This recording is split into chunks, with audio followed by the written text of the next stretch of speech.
Olha só, antes da gente dar continuidade, mas reafirmando aquilo que eu já coloquei, tá? Depois você vai mandar lá um e-mail para mim, valmir841, valmir com v, @gmail.com, ou me procurar no Facebook.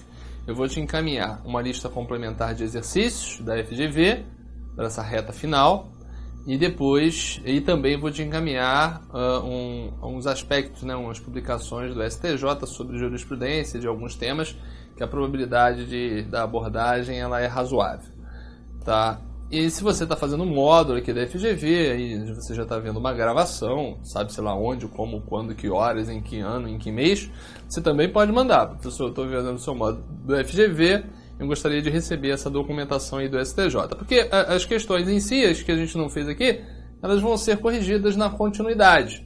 Então o material ele vai ser agregado às questões que a gente vai corrigir aqui na continuidade do nosso módulo de exercícios.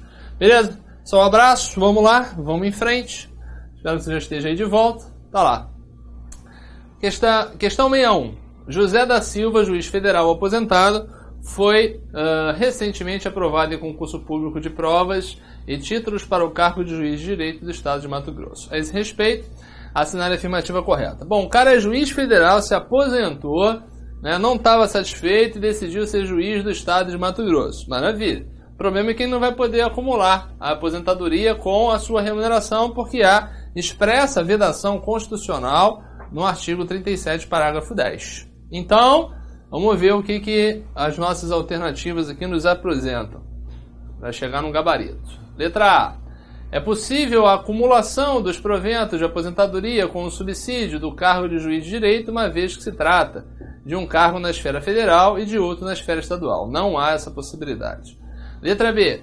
É possível a acumulação dos proventos de aposentadoria com o subsídio do cargo de juiz de direito, visto que a Constituição somente veda a acumulação remunerada de 2 cargos quando em atividade o servidor. Negativo, 37, parágrafo 10, coloca essa proibição bem clara. Letra C. É possível a acumulação dos proventos de aposentadoria com o subsídio do cargo de juiz de direito, mas quando da aposentadoria nesse último cargo, José da Silva somente terá direito aos proventos correspondentes a um dos cargos. Não é esse o tratamento. Letra D. Não é possível a acumulação dos proventos de aposentadoria com o subsídio do cargo de juiz de direito, uma vez que os respectivos cargos não são acumuláveis. Não sei se essa é a melhor... Talvez essa seja a melhor resposta, né? Vamos ver a letra E. Não é possível a acumulação dos proventos de aposentadoria com o subsídio do cargo de juiz de direito, mas, quando da aposentadoria, nesse último cargo, José da Silva terá direito aos proventos correspondentes a 2... Aí aqui está totalmente fora. A única hipótese de acumulação de proventos de aposentadoria do regime próprio são cargos decorrentes de 2 cargos acumuláveis em atividade. Bom, então seria aqui, tá? Os cargos não são acumuláveis, então ele não poderia acumular uma remuneração de uma função em atividade com proventos de aposentadoria decorrentes de algo que não seria acumulável em atividade, no caso. Se ele fosse professor e depois se tornasse juiz, né, era professor de direito, se tornou juiz, é aposentado pela função de... Até daria, porque seriam acumuláveis em atividade e poderia se transformar nessa segunda situação. Então, gabarito letra D de dado, anota aí artigo 37, parágrafo 10 da nossa Constituição Federal. Na sequência, 62. Sobre responsabilidade civil do Estado, analisa afirmativas a seguir. Item 1. Responsabilidade civil do Estado pelos danos causados a terceiros somente restará configurada diante de atos ilícitos? Não, já falamos hoje sobre isso. Atos lícitos também admitirão a responsabilidade.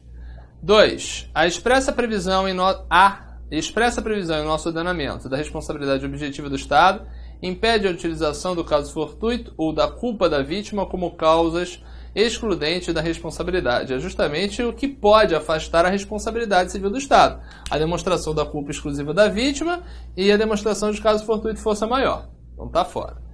3. A responsabilidade objetiva do Estado não dispensa a demonstração do nexo de causalidade entre ação ou omissão estatal e o dano causado. Aí sim, tem que demonstrar a relação de causa e efeito entre conduta e dano suportado. Então, certo apenas o item 3, né? Então, gabarito aqui na letra C de casa para essa questão. Beleza? Responsabilidade civil do Estado.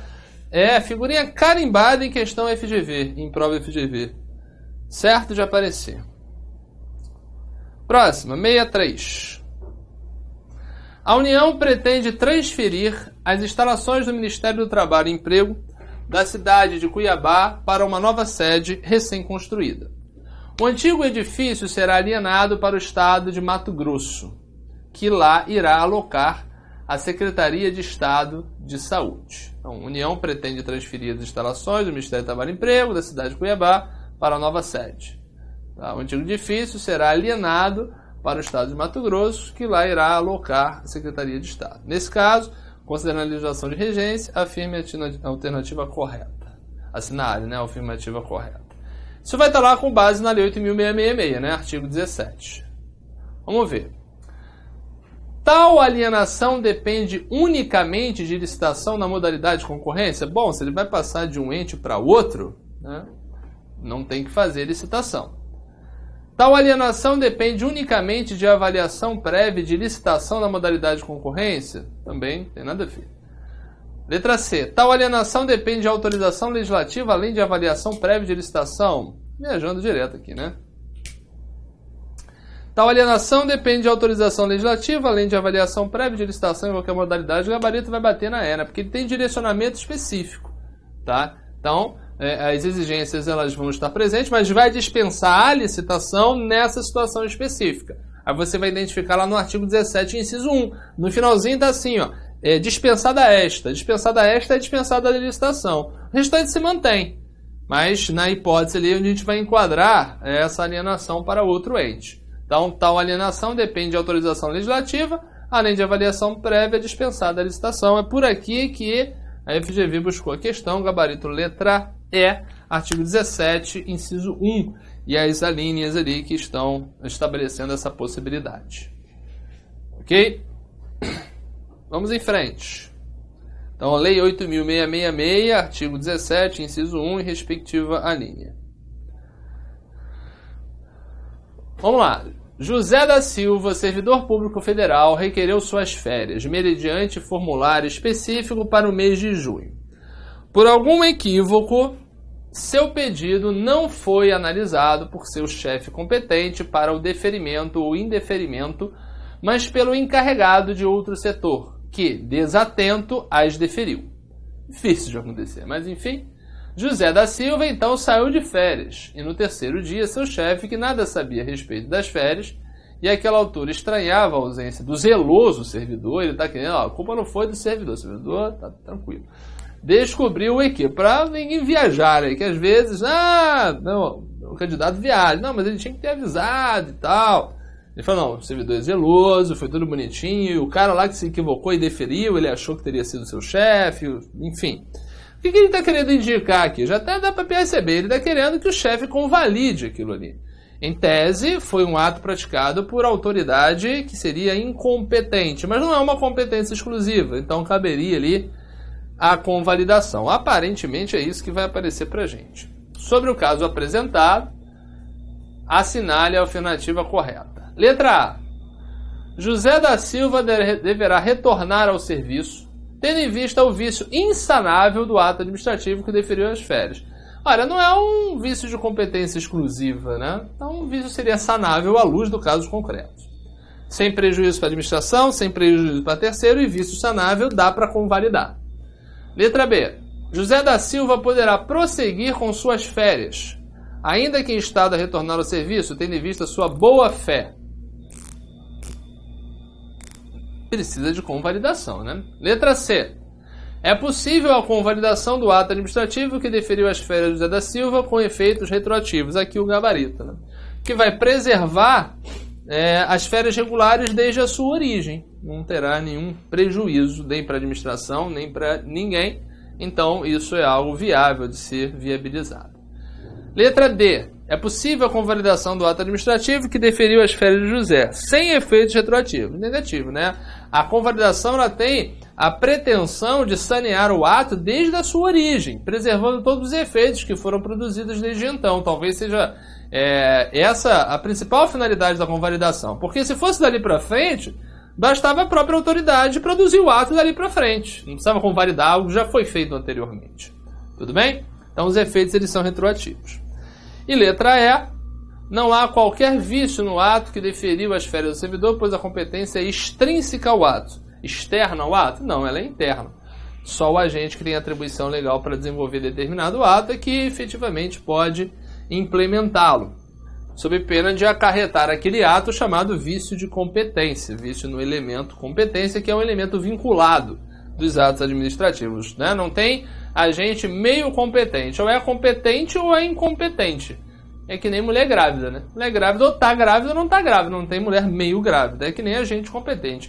Ou é competente, se não é competente, é incompetente, não tem meio termo. Agora, se é incompetente, pode vir um competente convalidar, preservadas as exigências para a convalidação dos atos.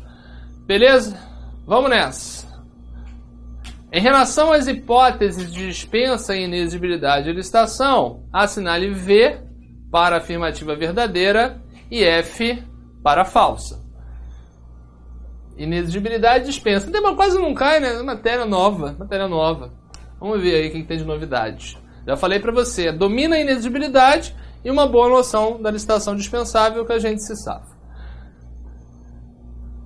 Primeiro item ali é... Deixa eu ver se eu consigo botar mais para cá, para que a gente possa analisar. São quantos? Deixa eu ver aqui. São 3. Então deixa tudo aqui na tela. É inexigível a licitação para contratação de profissional de qualquer setor artístico, diretamente ou por meio de empresário exclusivo, desde que consagrado pela crítica especializada ou pela opinião pública. Verdadeiro, né? Artigo 25, uma hipótese de inexigibilidade ali descrita, que é uma relação exemplificativa, mas está ali no 25, inciso 3. Da 8.666. Professor, você não fala a lei, fala só o artigo. Pois é, eu sempre me esqueço, mas depois eu falo a lei. Então, 8.666 de 93, artigo 25, inciso 3. Vamos nessa. É dispensável a licitação para a contratação de serviços técnicos profissionais especializados de natureza singular, como profissionais ou empresas de notória especialização. Isso aqui é falso. E por que é falso? Porque é inexigível isso aqui. É a segunda hipótese de inexigibilidade lá do artigo 25, inciso 3, é inviabilidade. Inciso 2, inviabilidade de competição. Próximo. É dispensável a licitação para a realização de obra nos casos de emergência ou calamidade pública, quando caracterizada urgência de atendimento, desde que as parcelas de obras e serviços possam ser concluídas no prazo máximo de 180 dias consecutivos e ininterruptos, contados da ocorrência da emergência ou da calamidade. Aqui é uma hipótese, né, famosa de licitação dispensável do artigo 24, salvo engano, o inciso 4. Tá? Depois você confere lá, salvo engano, o inciso 4. E esse aqui se apresenta verdadeiro. Então, aqui me parece verdadeiro, falso, verdadeiro. Verdadeiro, falso, verdadeiro. Cadê isso? Tá aqui. Letra D de dado. Verdadeiro, falso, verdadeiro. Letra D de dado. O gabarito da nossa questão. Beleza, tem minha não muito cobrado, né? Inexigibilidade, dispensa e tal. Todas essas questões, não sei se você reparou, né? Todas as questões aí 2015, tá? Isso aí de advogado. Priorizando aqui esse ano. 66. Devido à alteração do projeto de construção de uma rodovia, as obras foram paralisadas diante da necessidade de desapropriar um terreno que será cortado pela nova pista. Após tentar, sem sucesso, o contato com o proprietário do terreno, a administração autorizou o prosseguimento das obras de grande importância para a economia da região. 6 meses depois, o proprietário do terreno toma ciência de que seu terreno foi ocupado pela administração para a construção da rodovia. Nesse caso, isso aí é desapropriação indireta. Vai ter o direito à indenização em um momento posterior. Vamos ver. Letra A. É cabível a ação ordinária de indenização por desapropriação indireta ou apossamento administrativo, incididos juros compensatórios desde a ocupação. Bom, aparentemente vai ser isso aqui, né? Você vai buscar apenas a a indenização, porque não pegar o bem de volta não será possível, né? O poder público tomou. Então, a ação reivindicatória para esse fim, para que o proprietário do imóvel reavenha seu terreno. Morreu. É cabível a ação de reintegração de posse, tendo em vista que o apossamento administrativo sobre o terreno particular. Negativo. É cabível a ação ordinária de indenização por desapropriação direta ou apossamento administrativo, não havendo, entretanto, previsão de incidência de juros. Tem a previsão. Isso está nas decisões do STJ lá que eu vou repassar a você. E letra E, o proprietário do terreno poderá optar pelo ajuizamento de uma ação reivindicatória ou pelo ajuizamento de uma ação indenizatória. Não só cabe ação indenizatória, para buscar a indenização que seria cabível numa situação de desapropriação regular. É a chamada desapropriação indireta ou apossamento administrativo. Beleza? Então, gabarito aí, letra A. Seguindo. 67. Em relação aos contratos administrativos, assinale a afirmativa incorreta. Os contratos referentes à prestação de serviços a serem executados de forma contínua admitem prorrogação até o limite de 60 meses. Está pedindo a incorreta.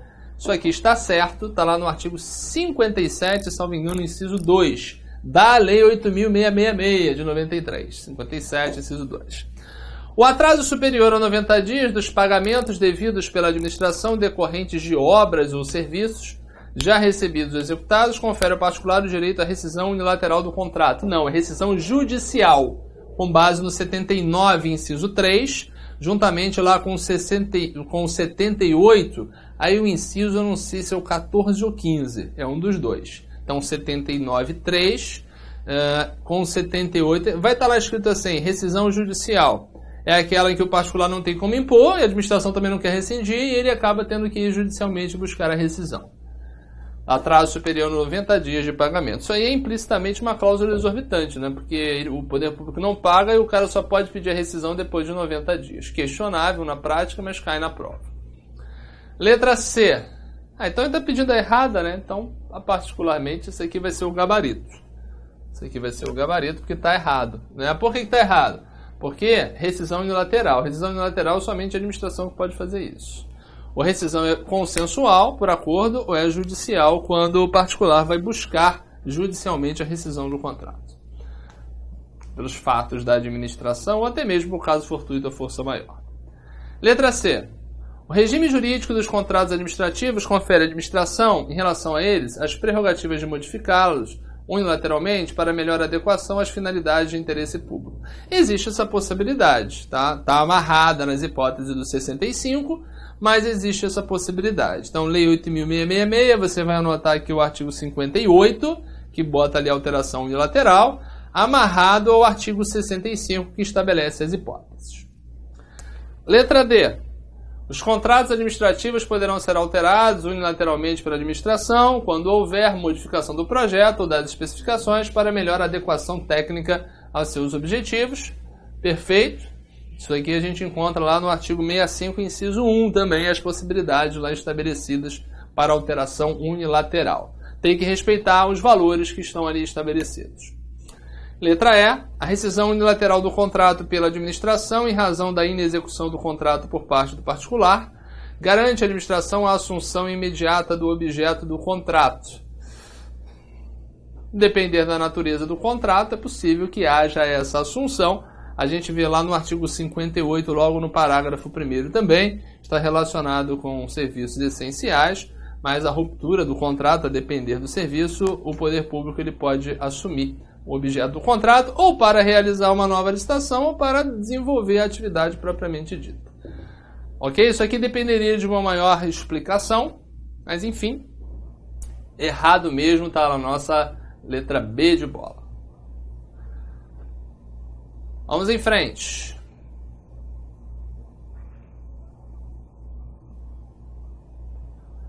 Durante a operação de fiscalização a bares e restaurantes, dá para ver que é poder de polícia, né? A Secretaria de Urbanismo do município observou que o bar do Seu Silva não respeitava o limite para passagem de pedestres devido à colocação de mesas e cadeiras na calçada. O espaço mínimo permitido para a circulação era de 1,60 m e o bar só liberara um espaço de 1,50 m. Em consequência, os fiscais autuaram o estabelecimento, determinaram a sua interdição e recolheram as mesas, cadeiras e barris de chope. Nossa, Vai fazer isso como fiscal 10 centímetros por mesinha.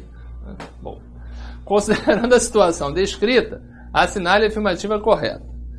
Olha, ele vai estar batendo aqui em questionamentos que podem servir, de instrumentos, que podem servir de meio para a impugnação dessas medidas. Tanto ele pode recorrer administrativamente, ou para defesa contraditória, como também na via judicial. As duas linhas de impugnação desses atos administrativos podem ser adotadas.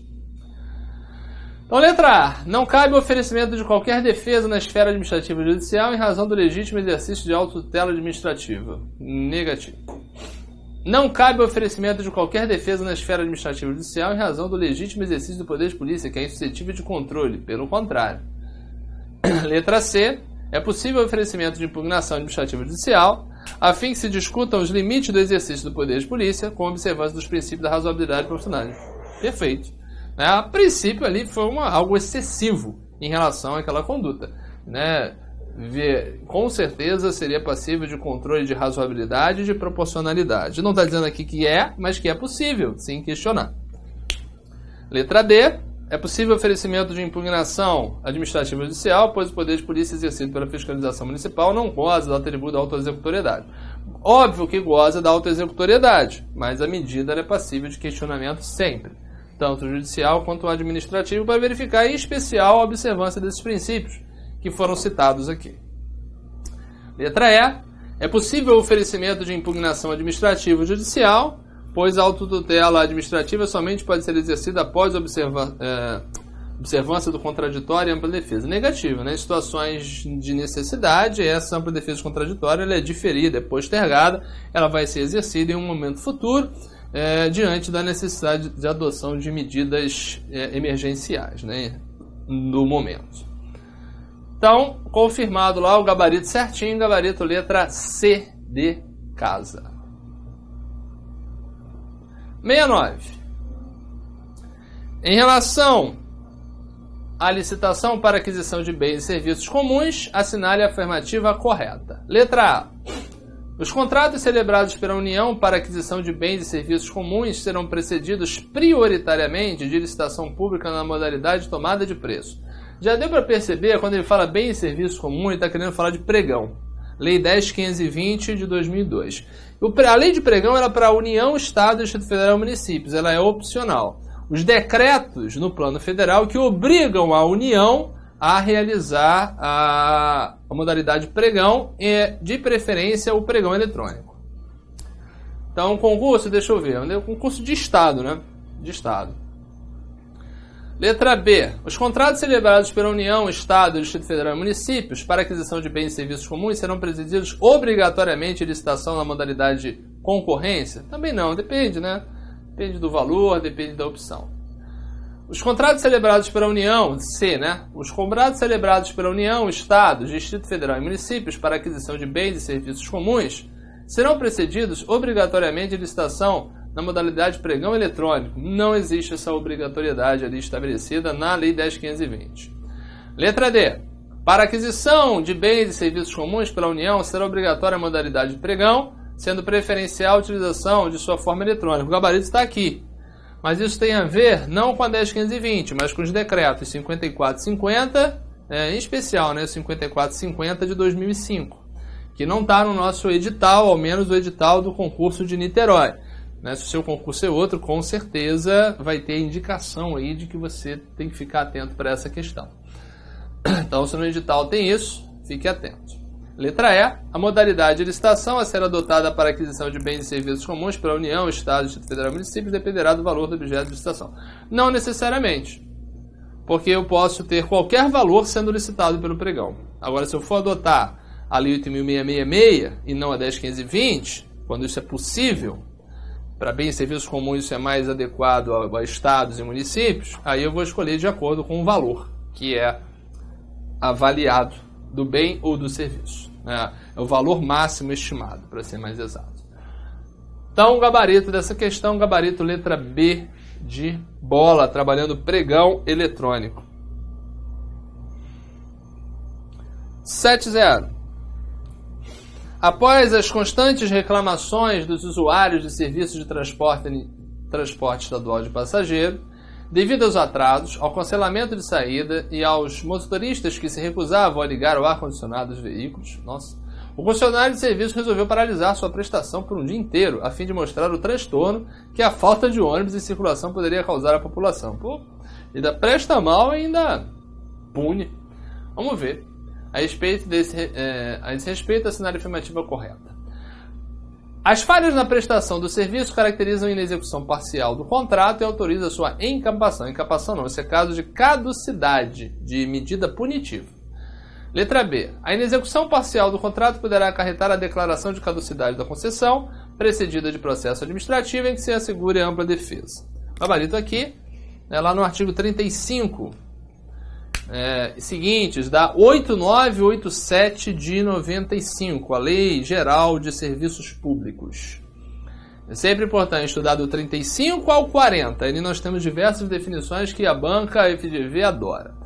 Letra C. As falhas na prestação do serviço caracterizam a execução parcial do contrato e somente autorizam a imposição de penalidades administrativas e não a extinção da concessão. Fora. D. O contrato de concessão poderá ser rescindido por iniciativa do concedente, no caso de descumprimento das normas contratuais pelo concessionário, mediante ação judicial. Não. A ruptura ela é administrativa, é impositiva. Tá? Então, seria assim, não pode utilizar o termo rescisão aqui, tá? Na lei de processo administrativo, os termos eles são diferentes da lei 8.666. Então, a rescisão é para situações de ilicitude causada pela administração pública, a cargo do concessionário. E a caducidade decorre da ilicitude praticada pelo concessionário ou permissionário. Tá? Letra D. O contrato de concessão poderá ser rescindido por iniciativa do concedente, no caso de cumprimento... Não, já li isso, né? Letra E. A inexecução parcial do contrato poderá acarretar a declaração de caducidade da concessão, garantindo ao concessionário ampla defesa em processo administrativo posterior à declaração. Aí não, né? O processo ele tem que ser prévio nessas circunstâncias. 7.1. Relacione as modalidades de licitação às respectivas características.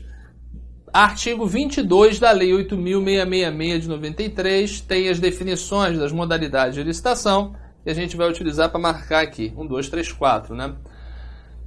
Realizada entre interessados do ramo pertinente ao objeto, cadastrados ou não, escolhidos em convidados em número mínimo de 3, pela unidade administrativa, a qual fixará em local apropriado cópia do instrumento convocatório. Concurso. Concurso é 4. Só de maldade, vamos ver se já temos o gabarito. Letra C, né? Ô, moleza. Só precisava saber uma. É daquelas questões que você não seria bom acertar, não. Você tem que acertar. Modalidade de licitação entre quaisquer interessados que na fase inicial de habilitação preliminar comprovem possuir os requisitos mínimos de qualificação exigidos do edital para a execução de seu objeto. Concorrência. Então, concorrência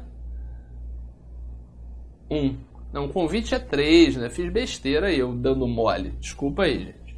Aqui é 3. Mesmo assim, né? 3, 1. Será que a gente mataria? Professor, está desatento aí. Acontece, já está tarde. 3, 3, 1. Já, né? No primeiro não matava, não. Tinha 3, era D e E. Mas agora mata. É a letra D. Só deve estar achando que eu estava louco ali. Licitação entre quaisquer interessados para escolha de trabalho técnico, científico ou artístico mediante instituição de prêmios ou remuneração aos vencedores conforme critérios constantes de edital publicado na imprensa oficial. Isso é concurso. E é o 4, agora sim. E, bom, só faltou o 2, né? O 2, tomada de preço. Realizada entre interessados devidamente cadastrados ou que atenderem a todas as condições exigidas para cadastramento até o terceiro dia anterior à data do recebimento das propostas, observada a necessária qualificação. 3142. Gabarito confirmado. 3142. Aqui, ó, letra D de dado já estava confirmado. Essa questão ela foi facilmente elaborada pelo responsável pela questão ao copiar e colar todos os... Só faltou copiar leilão, mas todos os parágrafos do artigo 22. Vai do 1 ao 4. Podia ter botado o 5º ali, botava o leilão também. A gente fechava a brincadeira. Vamos em frente. 7.2. A Lei 8.666 estabelece normas gerais sobre licitações e contratos administrativos no âmbito dos poderes da União, dos Estados, do Distrito Federal e dos municípios. A esse respeito, assinale V para a afirmativa verdadeira e F para a falsa. São quantas? 3, né? Vamos nessa. A rescisão do contrato poderá ser determinada por ato unilateral escrito da administração quando for detectado não cumprimento de cláusulas contratuais, especificações, projetos e prazos. Isso é possível, sim. Artigo 79, inciso 1, combinado com 78. Diversas situações de 78, isso é verdadeiro. A publicação resumida do instrumento de contrato ou de seus aditamentos na imprensa oficial é condição indispensável para sua eficácia também. A gente tem ali o artigo 64, falando sobre isso. Próximo. A licitação não será sigilosa, sendo públicos e acessíveis ao público os atos de seu procedimento, salvo quanto ao conteúdo da proposta da respectiva abertura. Artigo 3º, parágrafo 3º. É uma pequena restrição à ampla publicidade que se deve dar ao processo licitatório. Então, ao que parece, tudo está correto e o gabarito é a letra B de bola. Perfeito? Então, trabalhou aspectos de contrato e aspectos de licitação também em relação ao artigo 3º. B de bola, o nosso gabarito. Seguindo. Determinado prefeito municipal foi informado sobre a carência de pessoal em diversos setores da administração. À luz desse quadro, solicitou que sua assessoria se manifestasse a respeito de alguns aspectos do concurso público a ser realizado, bem como sobre a possibilidade de remanejamento de servidores no âmbito da própria administração. Beleza. Dentre as proposições ofertadas pela assessoria, a única que se compatibiliza com a Constituição da República é... Vamos lá. Somente por lei...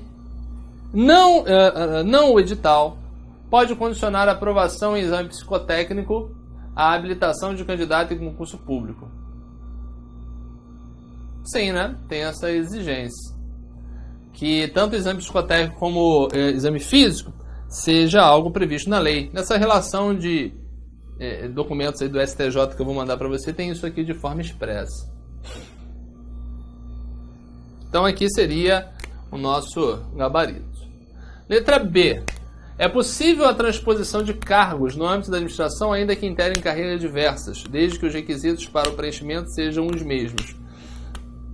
Bom, não tem esse mecanismo de transposição, ao menos previsto na Constituição, para que possa ser utilizado. Tá?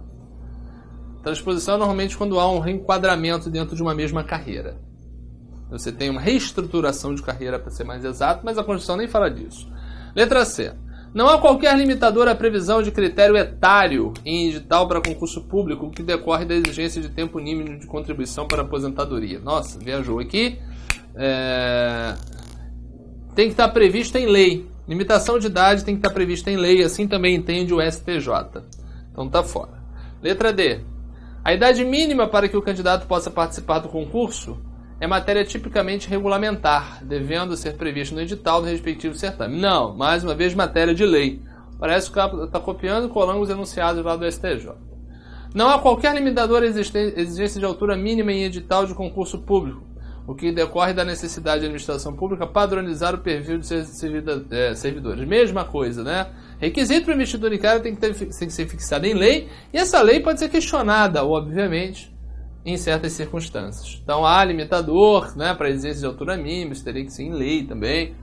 Enfim, qualquer restrição, isso decorre lá do 37.1, requisitos estabelecidos em lei para a investidura em cargo, emprego e função pública por um brasileiro ou por um estrangeiro na forma da lei.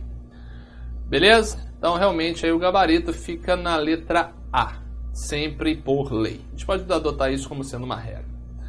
7.4.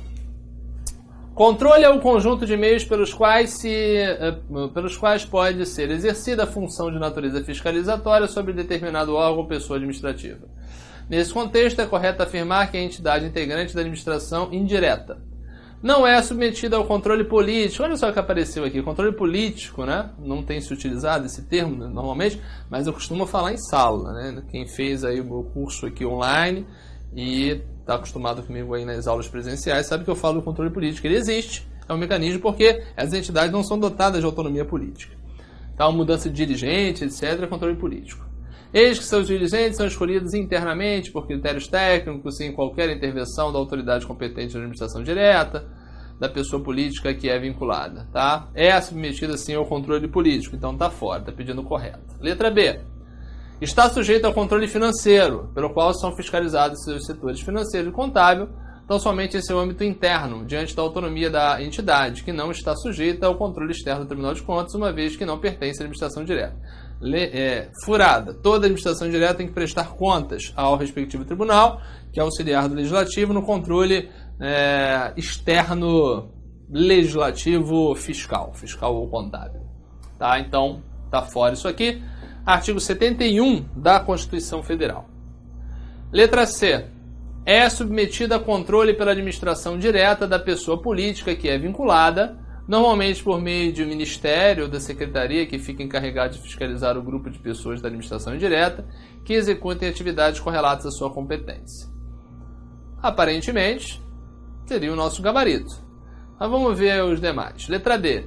Está sujeito ao controle judicial, necessariamente após o esgotamento das tentativas administrativas de resolução concessional da lide, por meio de controle interno da própria entidade e do controle externo da administração direta do ente federativo que estiver vinculado. Negativo. Não é necessário o esgotamento das instâncias administrativas para acesso ao Poder Judiciário. O que se exige é uma resistência, né? É um conflito de interesses, é uma pretensão resistida, uma lesão ao direito, para que haja de interesse da busca ao Judiciário, né? Porque tem lá na Constituição que a lei não pode afastar a apreciação do Judiciário a lesão ou ameaça de lesão ao direito. Então, não precisa do esgotamento.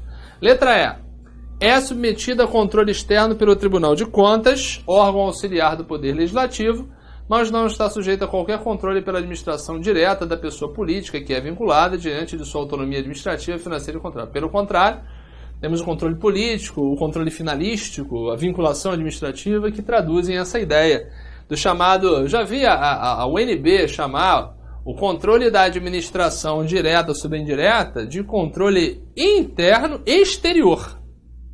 Dentro do mesmo poder, mas em relação a pessoas distintas. Interno e exterior. Vai inventar doutrina assim, né? Não é externo, é interno e exterior. É imaginar. Então, letra C é o nosso gabarito. Vamos em frente. 7.5. O texto grande. Em janeiro de 2009, Francisco, prefeito de determinado município, frustrou a licitude de processo licitatório ao contratar a sociedade empresária para prestar serviços de limpeza de córregos municipais, ao arrepio dos ditames legais, com direcionamento da licitação e superfaturamento do valor do contrato. Beleza. Francisco exerceu um mandato eletivo até 31 de 12 de 2012, quando foi sucedido por Almir, novo prefeito, que conseguiu comprovar, esse cara é bom, hein, por meio de processo administrativo, todas as ilegalidades praticadas na contratação em tela somente no ano de 2015. A condenação de Francisco pela prática de ato de improbidade administrativa e as sanções previstas no artigo 12. Bom, não prescreveu porque o prazo é de 5 anos, a contar do término do mandato eletivo, 2012 e 2015. Então está dentro do prazo lá do artigo 23. Vamos ver o que ele quer aqui. Artigo 12, ele está falando aqui que o que ele conseguiu aqui? Direcionamento, fraude à licitação, dano presumido. Vamos ver. Possível no âmbito do próprio processo administrativo instaurado pelo novo prefeito, desde que tenha sido oportunizado ou investigado o contraditório e ampla defesa, sendo que as penas podem ser aplicadas isolada ou cumulativamente, de acordo com a gravidade do fato. Tem a via administrativa ali estabelecida, né? Vamos ver o que tem nas demais. Possível no âmbito de processo administrativo perante o Tribunal de Contas. Aí não tem isso, né? Desde que tenha sido oportunizado, investigado, contraditório e ampla defesa. A gente tem a via administrativa e a via judicial. Não existe a via do Tribunal de Contas para punição por improbidade. Tá? Letra C. Possível no âmbito de processo judicial de natureza criminal. Bom, aí está fora porque não é crime. A improbidade não é crime. É um ilícito civil, julgado nas varas cíveis. Sem foro de prerrogativa de função, ainda mais.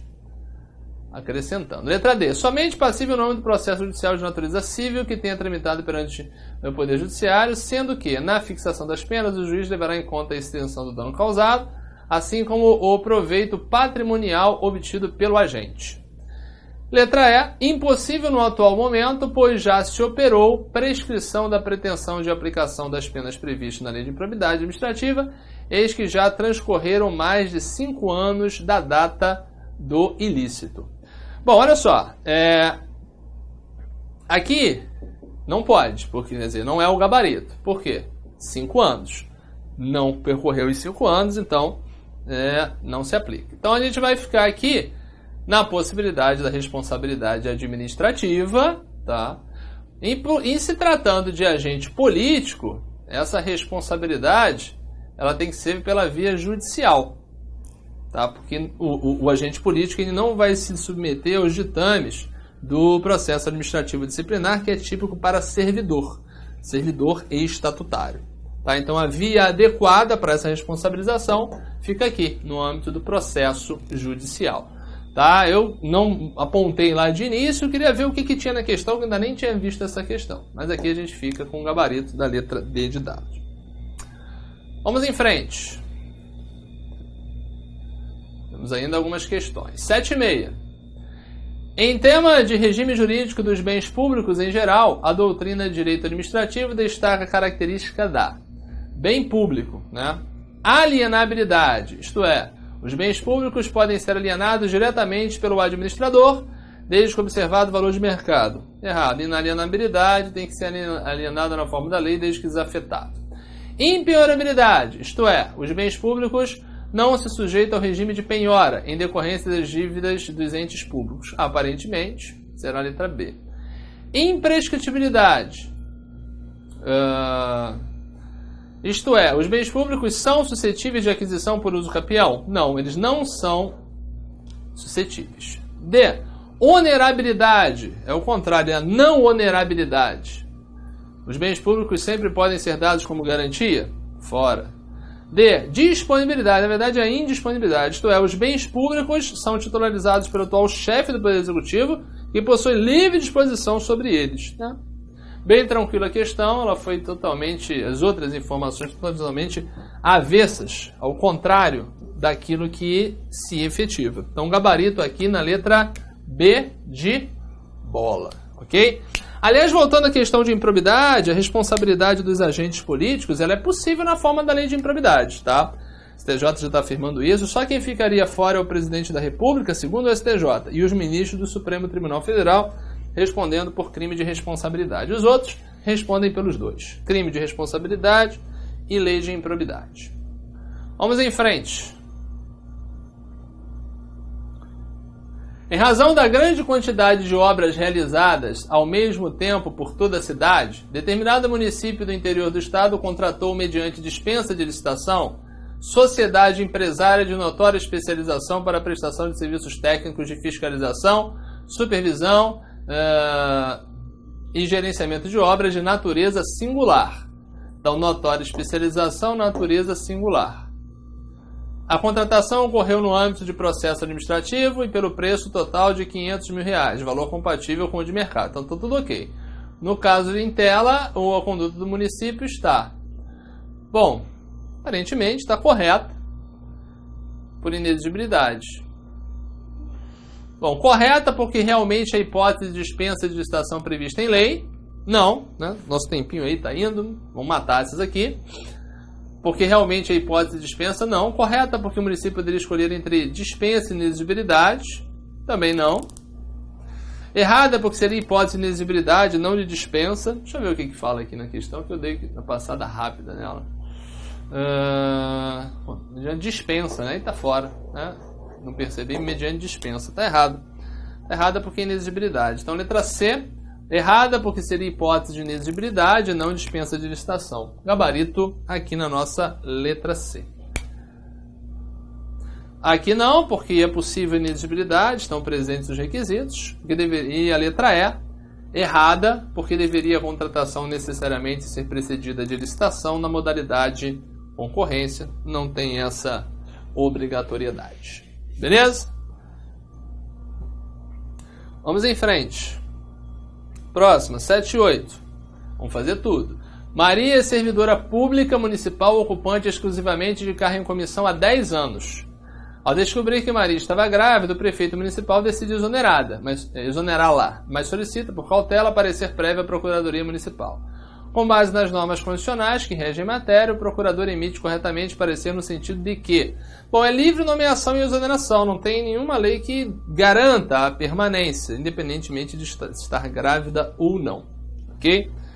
Então, letra A. Apesar de o cargo em comissão ser de livre nomeação e exoneração, a servidora goza de estabilidade provisória decorrente da gravidez. No regime estatutário não tem qualquer previsão nesse sentido em relação aos cargos em comissão.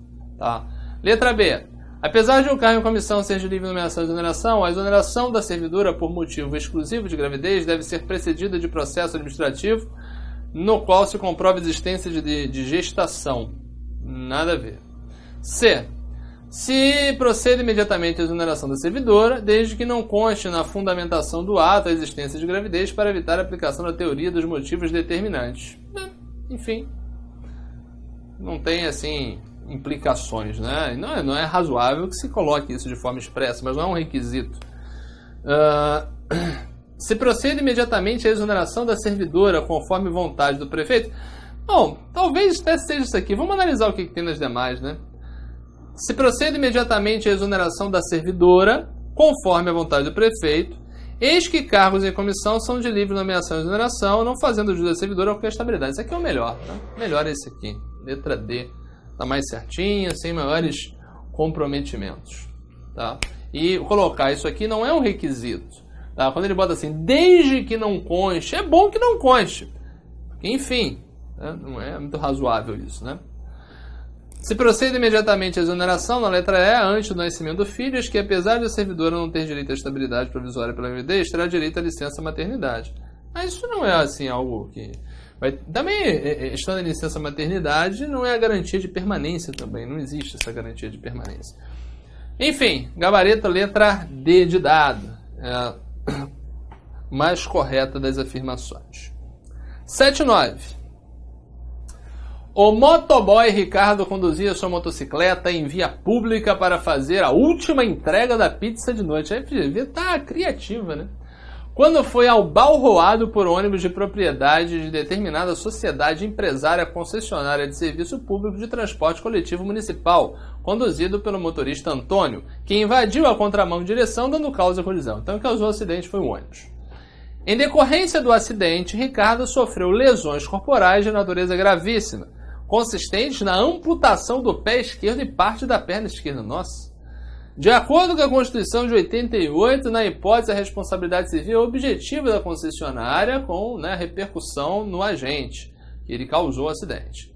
Subjetiva, razão pela qual a responsabilidade civil não é subjetiva, é objetiva. Objetiva, razão pela qual Ricardo deve ser indenizado solidariamente pela sociedade empresária prestadora de serviço público, poder público municipal e motorista. Não, quem responde é a concessionária. Letra D.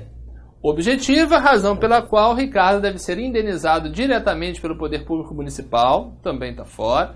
E letra E. Objetiva, razão pela qual Ricardo deve ser indenizado pela sociedade empresária prestadora de serviço público, independentemente da comprovação do dolo ou culpa do motorista do ônibus. Perfeito, esse aqui é o gabarito.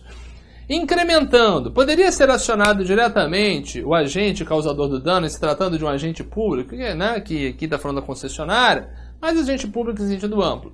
Há entendimento do STJ que sim, mas a linha majoritária no sentido de que não é possível. O agente ele só vai ser atingido de forma regressiva. Tudo bem? E para a gente fechar, já pelo adiantado, lembrando o pessoal que está fazendo o módulo na gravação posterior, isso aqui é gravado, está gravando, mas está sendo assistido ao vivo.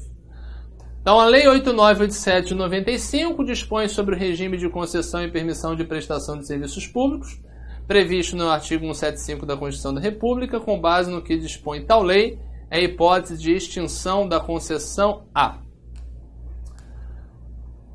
Encapação. Isso aqui é basicamente 35 a 39 da 8987/95. Encapação, que é a retomada do serviço pelo poder concedente durante o prazo da concessão por motivo de interesse público, mediante lei autorizativa específica e após prévio pagamento de indenização. Ao que parece, será o nosso gabarito. Letra B. Caducidade, que acontece por iniciativa da concessionária, não. Caducidade é a iniciativa do poder público. Rescisão, que somente pode ocorrer nos primeiros 90 dias do contrato, quando a concessionária descumprir cláusulas contratuais ou disposições legais. Não, a rescisão nesse caso é a culpa dada pela administração. Letra D. A responsabilidade, a conduta da administração que gera rescisão por parte da atuação da concessionária, judicialmente, quando o poder público não quer extinguir o contrato consensualmente. Letra D. Anulação, que ocorre quando a concessionária estiver prestando serviço de forma inadequada, deficiente, tendo por base as normas, critérios, indicadores e parâmetros definidores da qualidade do serviço. Isso aqui é anulação e ilicitude, aqui não muda nada, tá? Não tem nada a ver a concessionária prestando mal o serviço, é caso de caducidade, com ampla defesa, contraditória em processo próprio. E revogação tácita, que se dá por ato unilateral devidamente fundamentado quando a concessionária descumprir cláusulas contratuais ou disposições legais ou regulamentares concernentes à concessão. Não é revogação tácita, é caducidade também. Nem existe essa revogação tácita aqui. O que nós temos para substituir a revogação tácita seria a encampação, mas depende de autorização legislativa, no caso específico, que é a retomada de serviço sem que o concessionário tenha dado causa, uma medida mais radical, que, de uma certa maneira, tem uma linha política muito presente e meio que incomoda o mercado. Tá? É difícil acontecer, mas o gabarito é esse aqui, a retomada de serviço por vontade da administração, por um interesse público superveniente, mas tem que respeitar os requisitos que estão aqui estabelecidos e são uma reprodução da própria Lei 8987 de 95. Então vale a pena a leitura desses artigos. Tá? Do 35 ao 40. Beleza, pessoal? Olha só. Estamos fechando aqui o módulo de preparatório para o concurso da Prefeitura de Niterói. Eu agradeço a confiança que você depositou em mim e torço sinceramente para que você consiga um ótimo resultado no direito administrativo e em outras matérias para que você possa atingir o seu objetivo. A gente está sempre torcendo aqui para os nossos alunos e à disposição para retirada de dúvidas que porventura possam ter acontecido. O módulo, em algumas questões, eu dei uma acelerada para a gente cumprir a nossa meta aqui, que era a correção de 120 questões. Solicito que você mande um e-mail para mim, entre em contato, que eu vou te encaminhar um complemento de exercícios que já está, inclusive, pronto, e ainda umas orientações do STJ que podem ser interessantes para essa prova. Não é muita coisa, é leitura rápida, você que já tem uma base, você vai assimilar rapidamente. E para os amigos que estão fazendo aqui o módulo gravado de questões da FGV, quando o seu concurso ele for deflagrado, eu vou apontar nas diversas questões aquelas que você deve estudar efetivamente. No material PDF vai ter lá indicando, tipo concurso do MPE e tal, e você vai assistir a correção dessas questões respectivas. Tá? E para todos que estão aí assistindo, o que é a nossa pretensão de fazer aqui no nosso site é um módulo continuado de questões das diversas bancas. Você está aqui assistindo a FGV, mas vai ter FCC, CESP-NB, SESGAN Rio, FUNCAB, que vai fazer concurso agora, então a gente vai deflagrar. E toda vez que um concurso importante ele for realizado por uma determinada banca, a gente vai criar esse módulo continuado de exercícios e sempre acrescentando questões. Qual é o propósito? Sempre que questões novas forem surgindo, a gente vai botando ali embaixo na lista, faz a correção e disponibiliza o vídeo. E atualiza o material em PDF com as novas questões e as indicações necessárias. Beleza? Voltando para o pessoal que vai fazer o concurso de Niterói, eu desejo a todos vocês sucesso nessa empreitada e a gente está sempre aqui torcendo e à disposição para a solução de dúvidas que porventura possam vir a surgir daqui até o momento da prova. Tá? Mais uma vez, obrigado pela confiança e eu espero que o meu trabalho contribua para que você atinja o seu objetivo. Um abraço, até uma próxima oportunidade aí. Valeu!